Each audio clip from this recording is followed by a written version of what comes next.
ఈరోజు వీడియో విపాసన ధ్యానంకు సంబంధించి. రీసెంట్గా నేను విపాసన 10 days కోర్స్ కంప్లీట్ చేశాను. సో నా ఎక్స్పీరియన్స్ని మీతో షేర్ చేసుకుంటాను. అసలు విపాసన అంటే ఏంటి?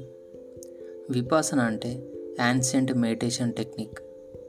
ఇది 2500 సంవత్సరాల క్రితం గౌతమ బుద్ధుడు కనిపెట్టాడు.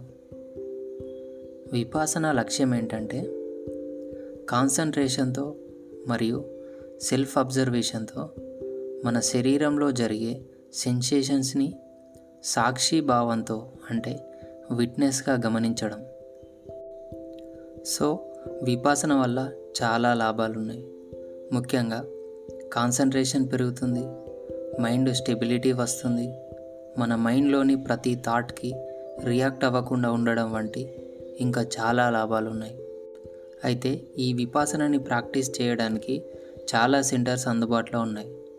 ఈ విపాసన సెంటర్స్ని స్టార్ట్ చేసింది ఎస్ఎన్ గోయంకా అనే వ్యక్తి. మరి ఈ విపాసన చేయడం ఎలా అంటే మన తెలంగాణలో, ఏపీలో చాలా సెంటర్స్ ఉన్నాయి.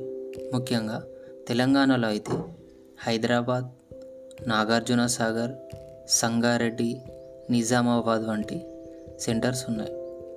ఈ సెంటర్స్ ప్రకృతి ఒడిలో ఉన్నట్లు మంచి వాతావరణంతో పాజిటివ్ వైబ్రేషన్స్తో ఉంటాయి. ఇది 10 days కోర్స్. ఇందులో జాయిన్ అయ్యేటప్పుడు ఫోన్స్, బుక్స్ లాంటివి ఎలక్ట్రానిక్ గ్యాడ్జెట్స్ ఏవి అలో చేయరు. ఒకసారి కోర్సు స్టార్ట్ అయిన తర్వాత మనం ఎవ్వరితో మాట్లాడకూడదు. దీన్నే నోబుల్ సైలెన్స్ లేదా సంపూర్ణ మౌనం అంటారు. ఈవెన్ సైగలతో కూడా కమ్యూనికేట్ చేయకూడదు. ఒకవేళ మనకు ఏదైనా డౌట్ కానీ సమస్య కానీ ఉంటే వాళ్ళు చెప్పిన టైంలో మాత్రమే టీచర్స్తో మాట్లాడడానికి అవకాశం ఇస్తారు. ఒక రూమ్కి 2 అలాట్ చేస్తారు. ఆ రూమ్లో ఉన్న మరో వ్యక్తితో కూడా మనం మాట్లాడకూడదు. ఇప్పుడు డైలీ టైం టేబుల్ ఎట్లుంటుందో చూద్దాం. డైలీ మార్నింగ్ 4కి లేపుతారు. 4:30 నుండి 6:30 వరకు మెడిటేషన్ ఉంటుంది.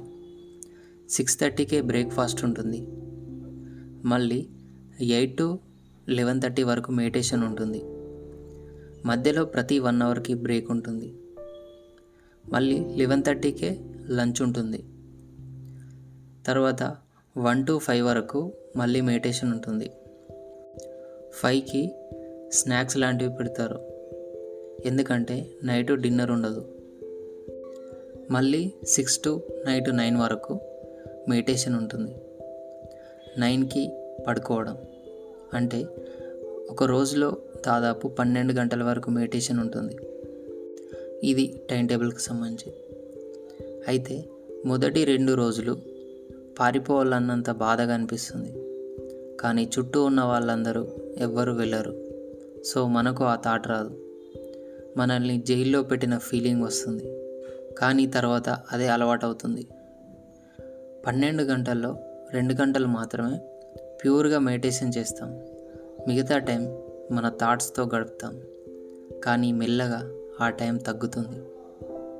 మనలో ఏదో తెలియని ఫీల్, పాజిటివ్ వైబ్రేషన్స్ స్టార్ట్ అవుతాయి. నేను ఈ కోర్స్కి వచ్చి మంచి పని చేశాను అనే ఫీల్ వస్తుంది.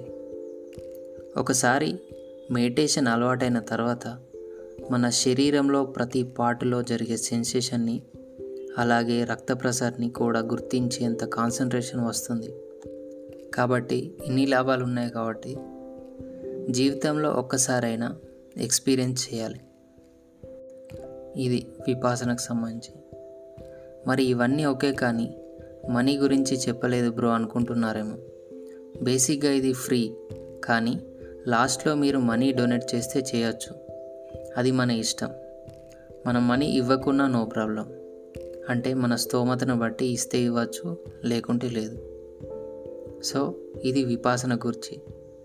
నెక్స్ట్ వీడియోలో హైదరాబాద్ విపాసన సెంటర్ టూర్ గురించి. Thank you all.